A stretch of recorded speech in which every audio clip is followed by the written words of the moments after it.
Okay, we are holding it Tractate Eruvin. We're learning Daf Chaf Hey 25. Oisim Pasim is the name of the chapter, and we'll start from Karpaf Yoso and Beiso Saim Shalukaf Ladiro. Right, it's about 2 lines from the top. So, a Karpaf enclosed for non-residential purposes is prohibited only if its area exceeds 5,000 ames, which is 2 beiseya. The Gemara discusses various methods for reducing the area of a karpaf. How to reduce the area?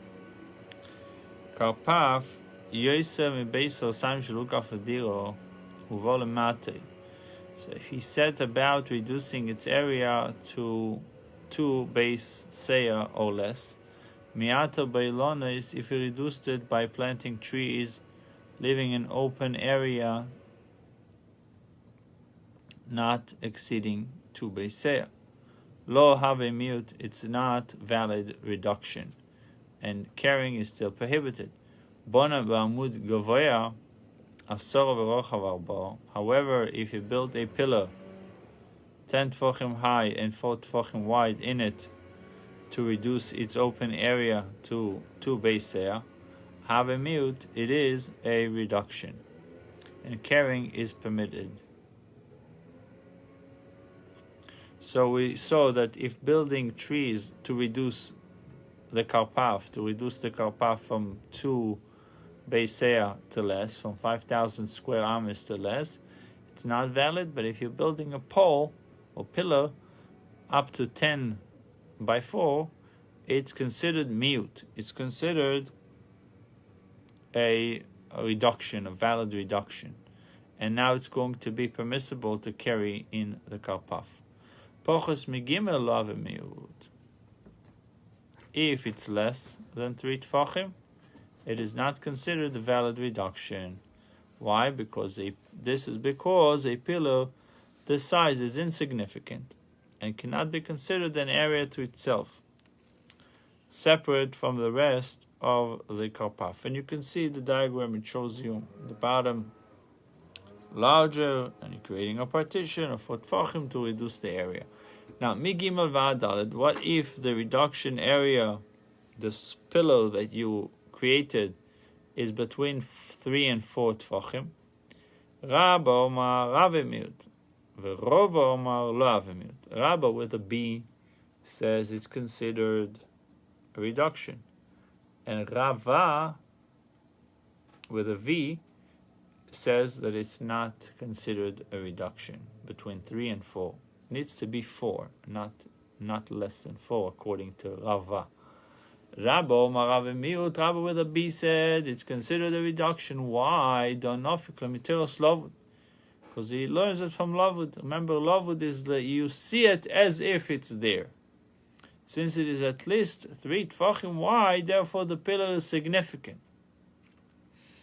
and its area is considered separate from the rest of the karpaf. Rava omar lo yave miut. Rava said it's not a reduction. Keivan de lo yave mokem daled lo choshiv. Since the pillar is not an area of 4 tefachim by 4 tefachim, it is not significant. So Rabba said because of Lavud, it will be considered a reduction, even though it's 3. And Rava would say it's not, because it's not 4, and less than 4 is not important. It's not significant.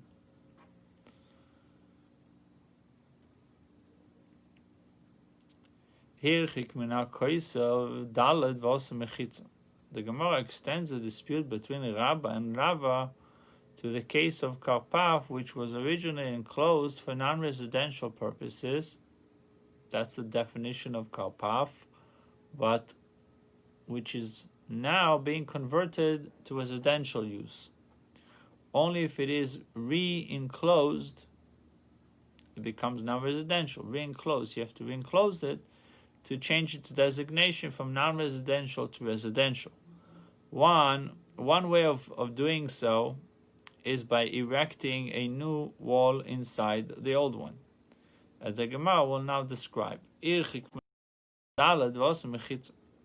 if he moved 4 tfachim, and this is really below describe this one, that if he moved the distant 4 tfachim back from the old wall and erected a new partition. Remember, he's trying to change the designation from non-residential to residential. I want to make sure this is the same picture. Is this the same? No. Completely different. Okay, because I wanted to. But it probably describes the same. I wanted to, because I wanted to, so if I ask, say, No, they did it differently. It's a different type of. They made it a little bit more. Yours is newer, so it's more. Yeah, if I talk about it, I want to make sure that you know what I'm talking about. Yeah. Well, it's same idea. It's same idea. So the point is trying to change the designation from non-residential to residential. Oil pochus megimel. So if he stayed away for tfachim from the wall, from the partition, so create a partition for tfachim ho'il. It is effective what he did, and therefore, for enclosing the kapaf and carrying is permitted. So he's moving the wall in. He has a wall. Created another wall. That's all he did. He created another wall. Okay. But he created 4 tfachim away from the original wall. If you look at your diagram, you can see like the dotted lines. Yeah. Okay. So ho'il means it is effective for re-enclosing the karpaf and carrying his permit. Pochus migimel loy ho'il. But if he distanced himself less than 3, it is not beneficial. It is not effective for enclosing karpaf. Why? Since the distance between the partition and the old wall is insignificant. The partition is not recognized as a new enclosure. Now, what happens is, if it's between 3 and 4, it's not 3 and it's not 4. Rabbi Omar ho'il. Rabbi said it is effective for enclosing kapaf. Rabbi Omar eino mo'il, but Rabbi said it's not effective. Now, why is Rabbi said it's effective and Rabbi says it's not? So Rabbi will tell you, Rabbi Omar oil, it is effective, because again, he learns it from Lovud. Lovud is the rule that you, if it's 3, you're picturing it as if there's a wall there, that it's established. It's as if something is there. That's the idea of Lovud. So Rava says it's not moil. Why? Because Rava with a V. He says it's not moil, it's not beneficial, it's not effective. Kivan delav and mokim daled deloy loy choshim. Because if it's not mokim daled, it's not 4. It's not considered significant, and I'm not considering it as Lovud like Rabba with the B. So Rav Shimi Masna Lekula. Rav Shimi told the dispute between Rabba and Rava in the lenient manner. He held that a space of 3 tfachim between the walls is certainly sufficient, and that Rabba and Rava disagreed only about a space of less than 3 tfachim. Similarly, a pillar 3 tfachim by 4, right? 3 tfachim, a pillar 3 tfachim wide, not 3 by 4, just 3 tfachim, pillar 3 tfachim wide, suffices to reduce a karpaf from 5,000 square amis to less, more than 5 to 5,000. The dispute regards only a pillar less than 3 tfachim, not between 3 and 4. The Gemara discusses another method of reducing the area of a karpaf enclosed for non-residential purposes to 2 beiseya or less, to 5,000 squares ames or less. Tach by tit, if he applied mud to the inside of the karpaf and thereby reduced the area of the karpaf to 2 beiseya. And the mud can stand on its own. Have miut, it is a reduction, and carrying is permitted. However, if the mud could not stand on its own, Rabba Omar Ravi miut, Rabba said it is a reduction. Rabba Omar lo yavi miut, but Rabba said with a V, said it's not a reduction. Why Rabbi Miut? Rabbi said it is a reduction. Why Ashta Miakai? At least the mud is standing.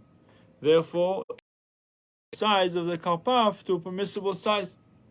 Rav Omar lo have a miut. Rav said it's not a reduction. Why? Because he says kevan de lo yachol mekim fnatzmo lo chlum hu. Since the mud cannot stand on its own, it is insignificant and does not reduce the size of the karpaf. The Gemara returns to a case of re-enclosing a karpaf for residential use. Remember, karpaf by definition is not residential, and now I would like to re-enclose it to make it residential use.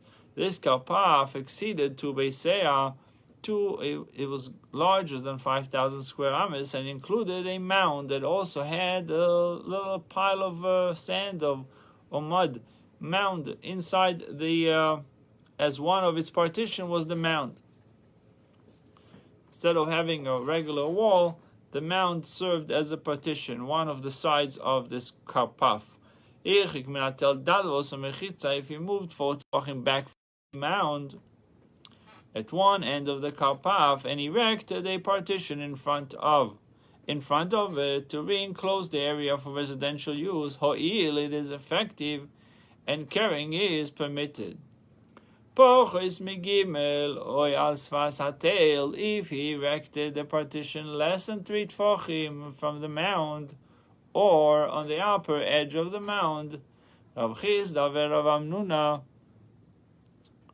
If it's less, Rav Chisda ve'Rav Amnuna disputed. There's a dispute between Rav Chisda and Rav Amnuna whether it's beneficial, effective or not. Chad Omar lo yoil. One said it is effective in re-enclosing the karpaf, and one said it is not effective, as the Gemara will now explain. Tishtayem de Rav Chisda Amar oil. Let it be determined that Rav Chisda is the one who said it is effective. So we're not sure who said what. Chad Omar v'Chad Omar. One said this, one said that. One said it's effective, one said it's not. So who is it? So the Gemara says probably Rav Chisda. Why? Determined it's Rav Chisda. Because Rav Chisda said in a different place. One erected partition on top of the existing partition. One on top of the other. Amar Rav Chisda b'Shabbos oil b'nich sagir lo ikono.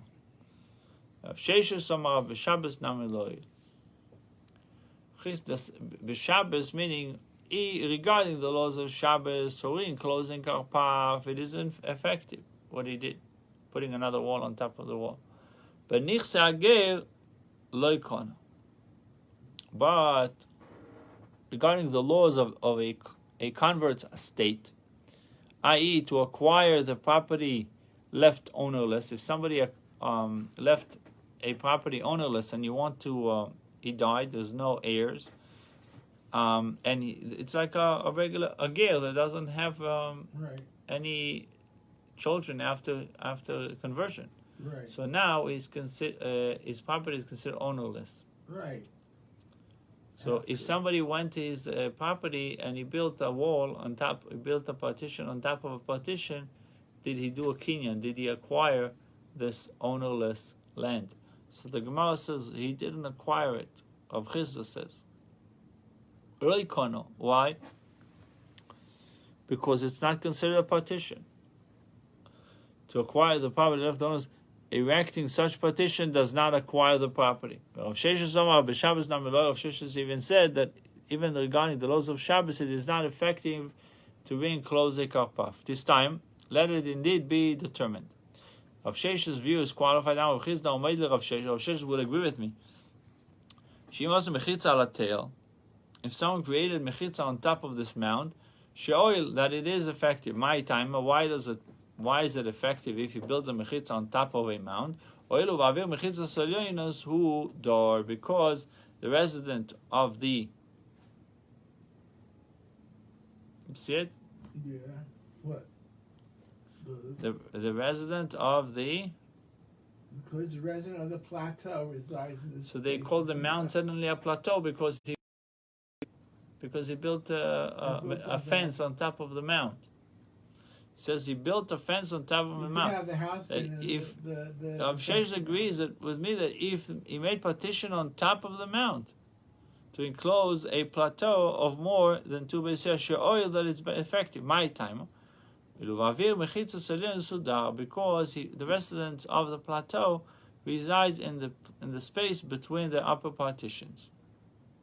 Even though the side of the mound is valid partition, it is not at all tangible to the residents of the plateau. The new partition tangibly encloses the plateau, is therefore an effective addition. The Gemara now explores the view of Rav Amnuna and Rav Sheshes that a partition built atop a partition is not effective. Boy, Rav Chana nivlu mechitza tachton zalion skayim was mount.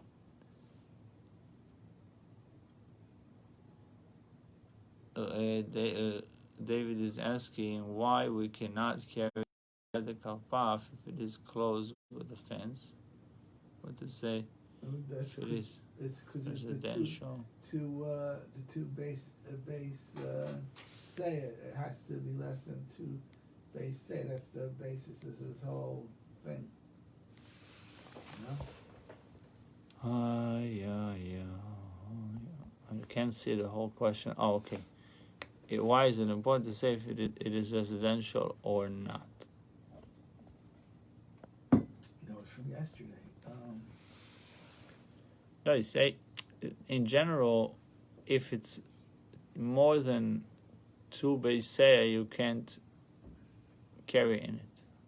Right. But if I can change its designation to a residential, right, then even if it would be more than 2 Beiseya, I would be able to carry in it.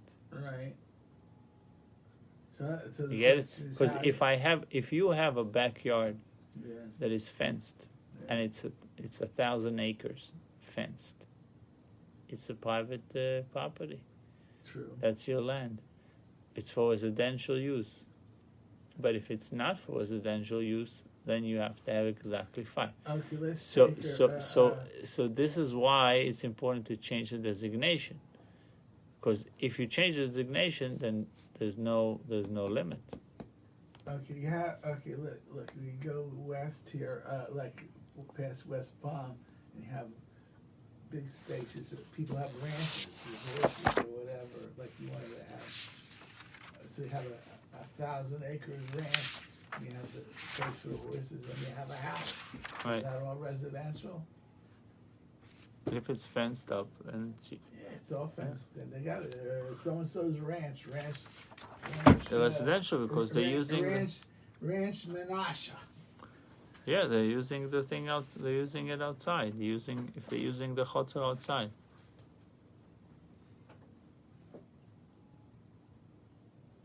But the chotzer also need to be enclosed in order for it to be a chotzer.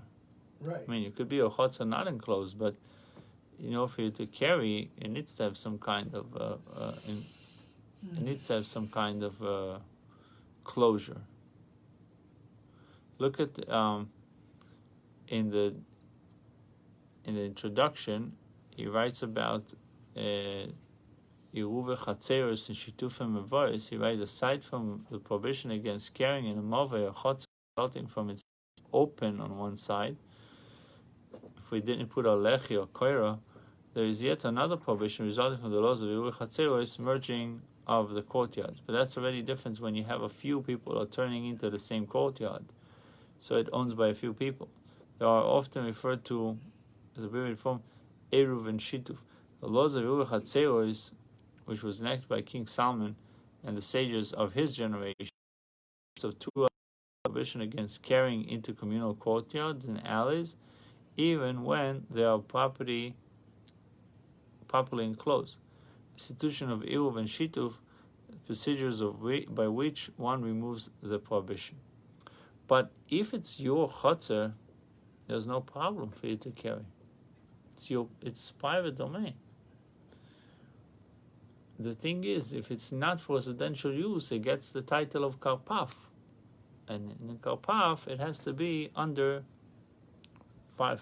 It has to be 5,000. If I turn it to chotzer, then I'm allowed to carry.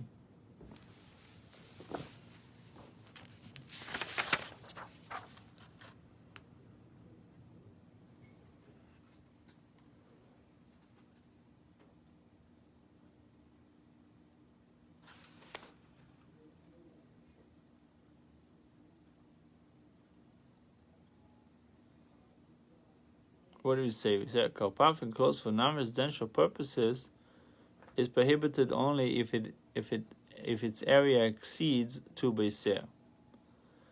And then the Gemara is trying to find ways to reduce it, or turn it into residential. Turn it into residential. Right. And they're asking how to make the minimal things you have to do to make it either less than 2 base air or a base sale, or residential. That's what we're doing now today.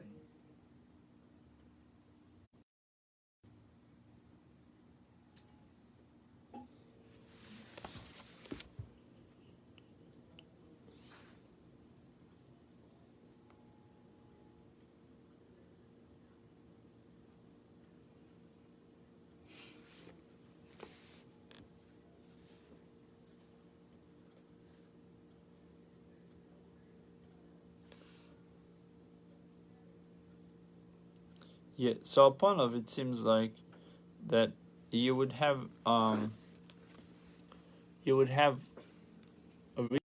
region from non-residential to residential, so you'll be able to carry even if it's larger.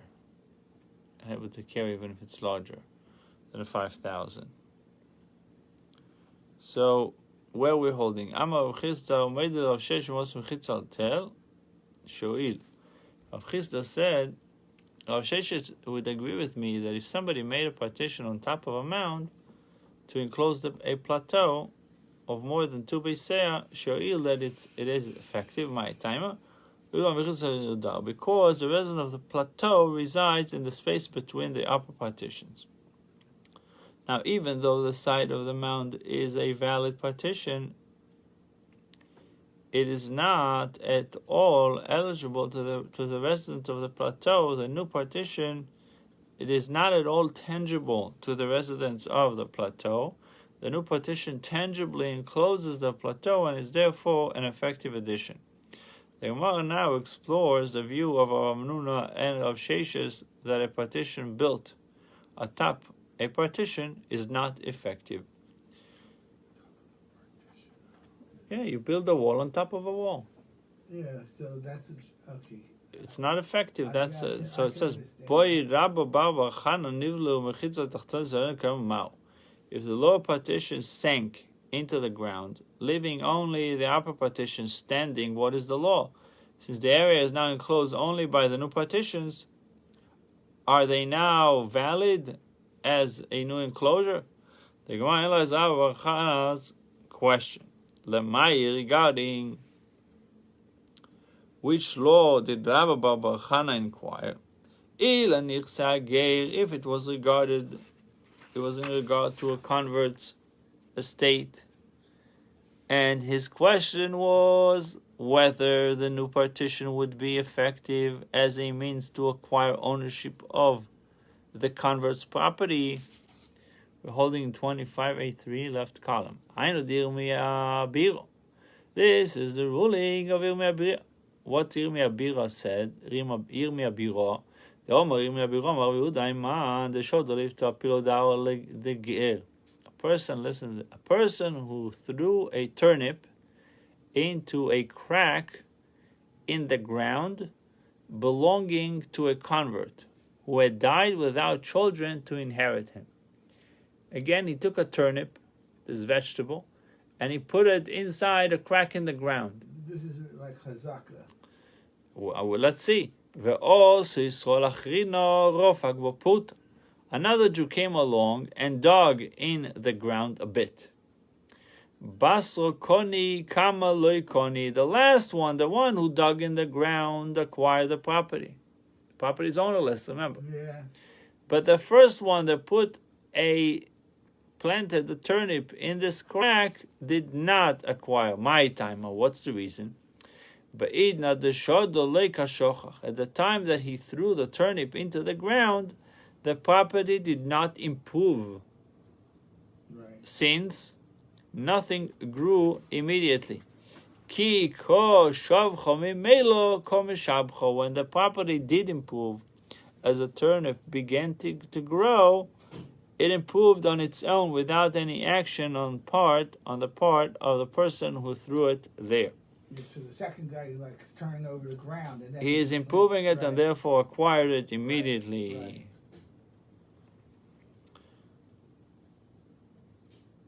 So he writes that since the improvement happened on its own, it's not a valid acquisition. Next part, Ve'ela Le'yan Shabbos. The Gemara, similarly in our case, there is no basis for a question. There is no partitions improve. The new partitions improve the property only after the original partitions have sunk into the ground. And since this occurs on its own, it is not a valid acquisition. Ve'ela Le'yan Shabbos, and if rather it was in regard to the Shabbos. That Rabba Bar Chana inquired whether the new partition is effective for re-enclosing a karpaf. There is no question in this case either, since it is a partition which was erected on the Shabbos.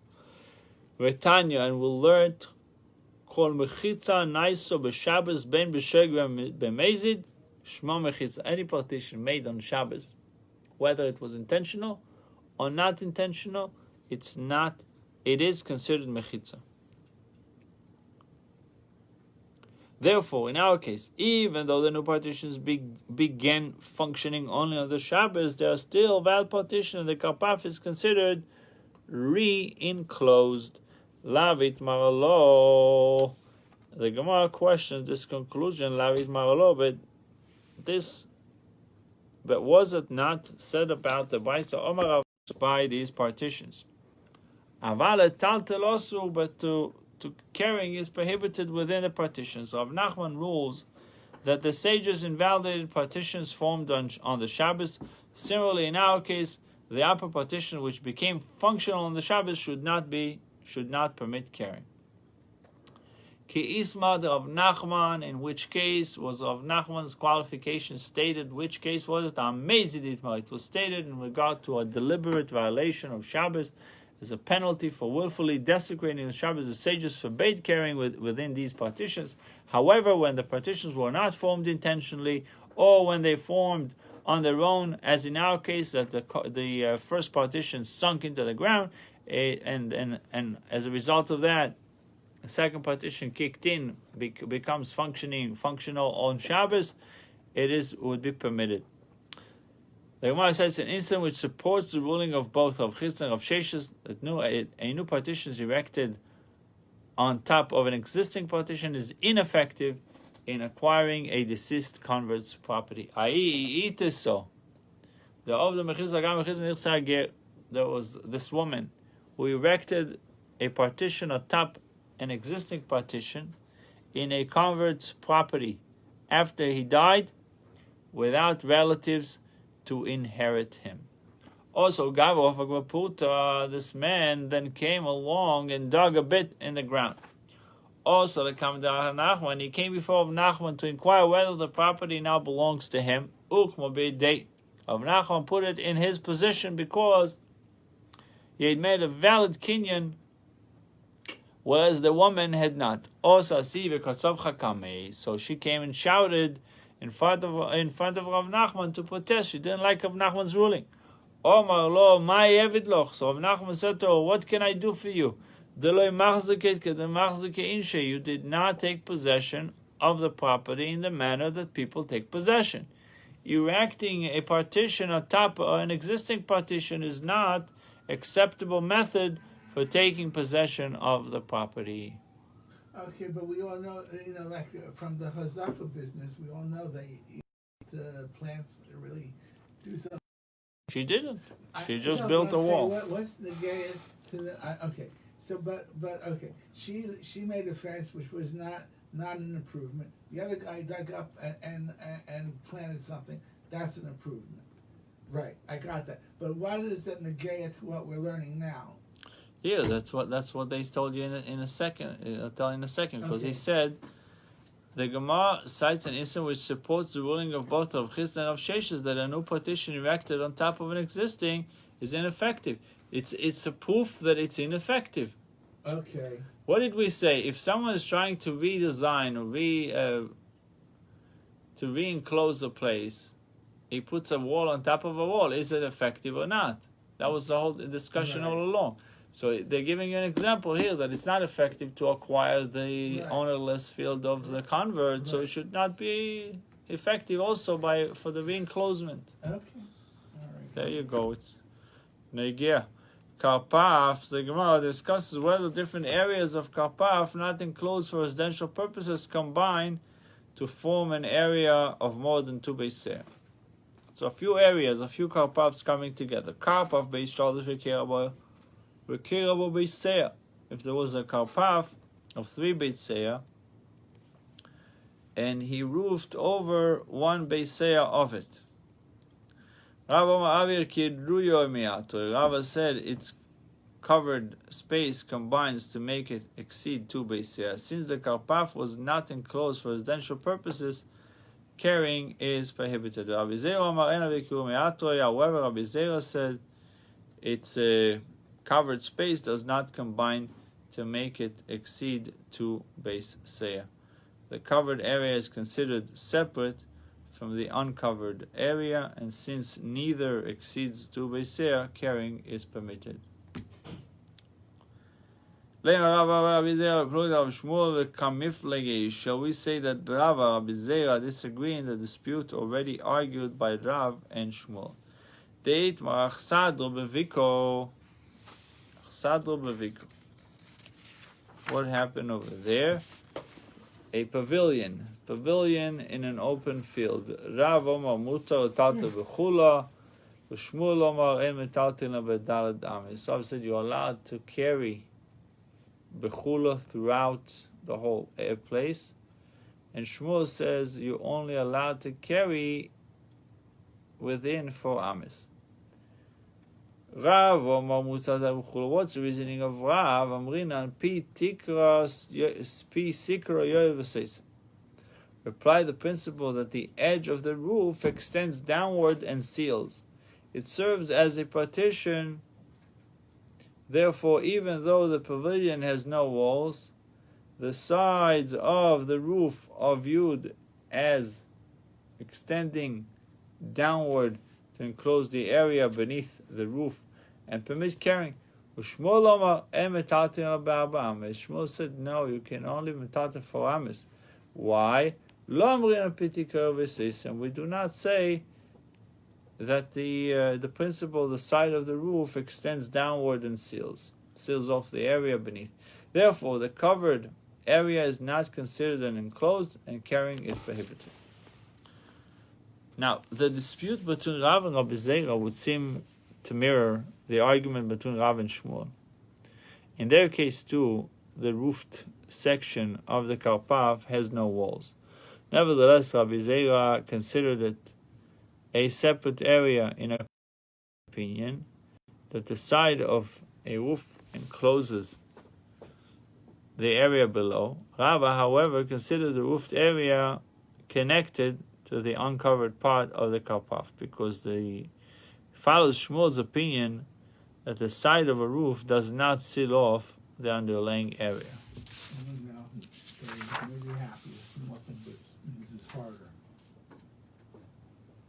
Smaller but harder. Okay, let's see. The Gemara rejects the assertion that Rava and Rabbi Zera disagree over the same issue disputed by Rav and Shmuel.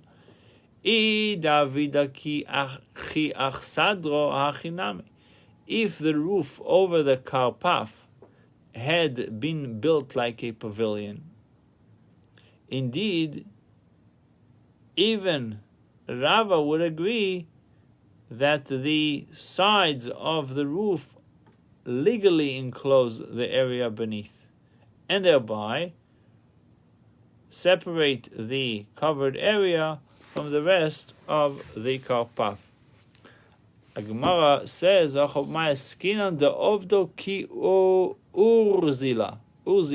however, we are dealing with a case in which he built it like the roof of a shed, with a slanted roof. According to Rava, it is not viewed as extending downward, while according to Rabbi Zera, even in this case we consider the edge to extend and form a partition.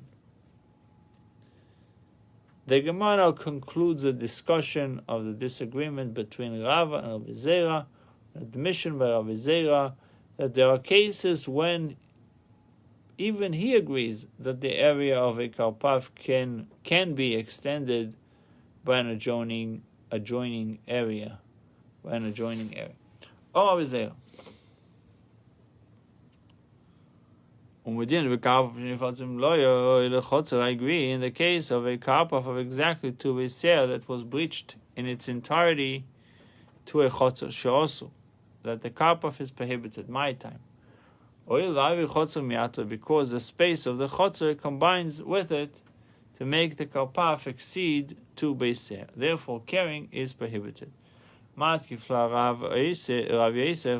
challenged this. Can a space permitted to it prohibited before the breach? Carrying was permitted. Before the breach, carrying was permitted between the karpaf and chotzer. As the Gemara will explain shortly, there was no breach you were allowed to carry. Why should a breach between the two areas prohibit carrying? So what if there is a breach? Why shouldn't I be able to carry if there is a little breach? By a question of Yosef's challenge, and thereby explains of his Zeira's ruling.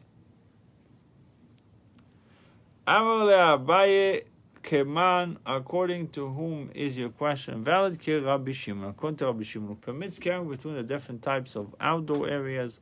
Since Rabbi Shimon permits carrying between a karpaf and a chotzer, a breach between the two would not prohibit the karpaf. Rabbi Shimon Nami, but even according to Rabbi Shimon, there is now the space of the partition which has been uncovered. This area becomes added to the karpaf and causes it to exceed two beiser. Therefore, Rabbi Zeira's ruling to prohibit a karpaf whose wall was totally breached to a chotzer is valid. Amar Rav Chisda. Abai supports his view with a ruling of Rav Chisda. Karpaf shenifratz imlo el chotzer. If a karpaf was breached in its entirety to a chotzer, chotzer muter ze karpaf also. Carrying in the chotzer is permitted, and carrying in the karpaf is prohibited. Chotzer my time. Why is a chotzer permitted? The isle gifufei, because it has wall segments on each side of the breach. Since the wall segments are visible from inside from the chotzer, the breach is considered closed relative to the chotzer. Thus the karpaf does not prohibit it. From inside the karpaf, however, the wall segments are not visible, and the fourth side of the karpaf appears completely open to the chotzer. Therefore, relative to the karpaf, the breach is considered unenclosed, leaving the karpaf open to the chotzer, which is forbidden to it. This prohibits the karpaf. The Gemara rejects this understanding of Rav Chisda's ruling, but sometimes the opposite would be found. The opposite would be found to be true, i.e., the situation could just as well be reversed, with the karpaf retaining the segments while the chotzer is entirely open to it.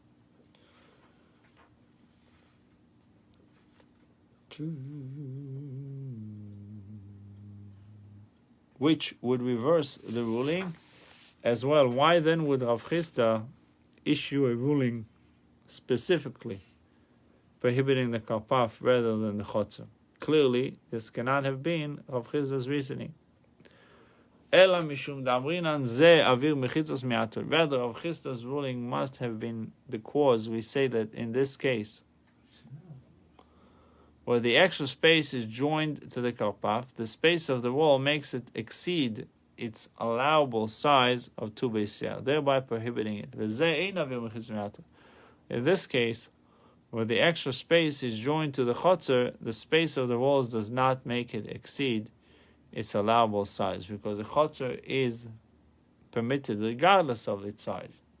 Therefore, if the situation were reversed and the karpaf retained the wall segments while the chotzer was completely open to it, the space of the wall would be joined to the chotzer to no effect. The chotzer would still remain permitted, as would the karpaf. Rav Chisda could only have said this ruling as he did. I thought it would be not good because it was over 2 beis saya.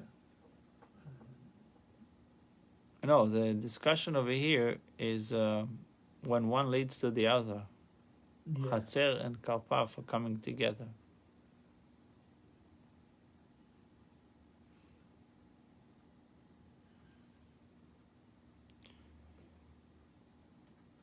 There was this orchard that was adjacent to the wall of a mansion. Yeah. The outer wall of the mansion, which also served as the wall of the orchard, collapsed. This wall was the only one of the orchard walls to enclose it for residential use.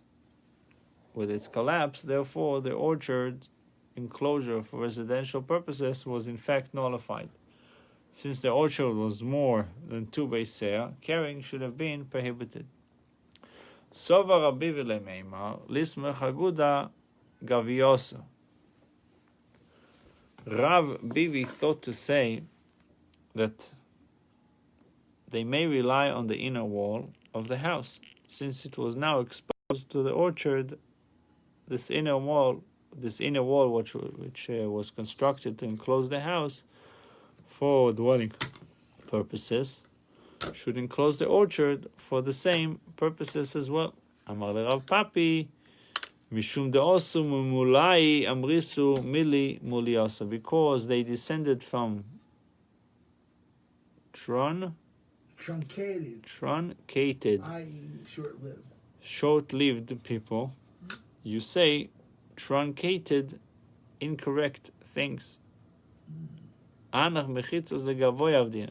These inner walls of the house were made for the inside of the house. They were not made for the outside.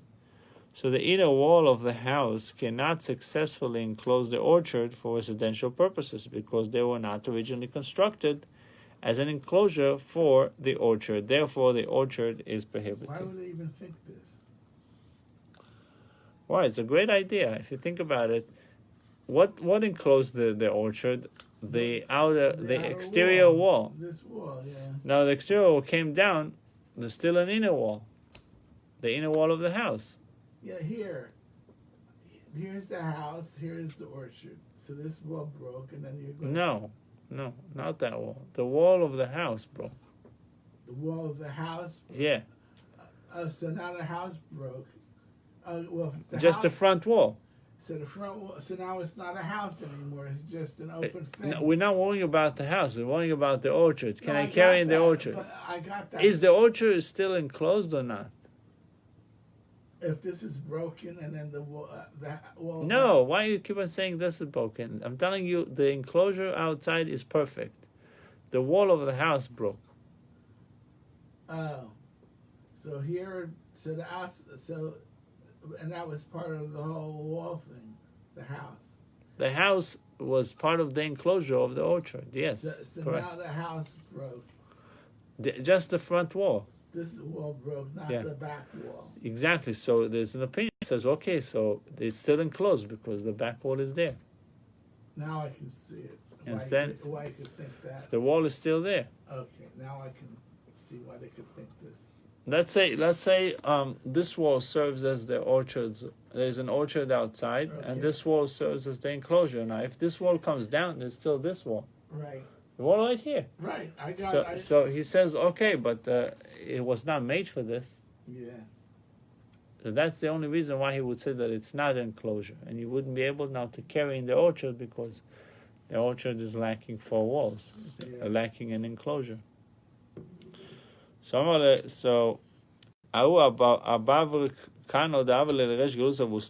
there was this arbor that the Reish Galusa had in his orchard. What's this arbor? This was a pavilion of sorts built around a large, thickly branched shade tree, which wealthy people would put up in the middle of an orchard as a place to relax from the heat of the summer. Maybe a gazebo. Gazebo. Yeah. Okay, it's called arbor. Anyway, Amale Ravuna Bar China. Reish Galusa told Ravuna Bar China, Liavid Mar Takantal Mochel Nechol Naama Osam. Let the master Ravuna Bar China make an adjustment to the arbor so that tomorrow on the Shabbos we'll be able to eat bread there. Ravuna went and erected a fence of sticks spaced less than 3 tfachim apart along both sides of the path through the orchard leading from his mansion to the arbor. Rava went, Shalfinu, he pulled them out because he held that the entire orchard was permitted. Rav Papa and Rav Papa and Rav Huna, the son of Rav Yeshua, went and took away the sticks after him, after he had passed, so that they would not be erected. The next day, Ravina challenged Rava from a Baisa. He said to him, Ir Chadosho, a new city is measured from the edge of its settlement.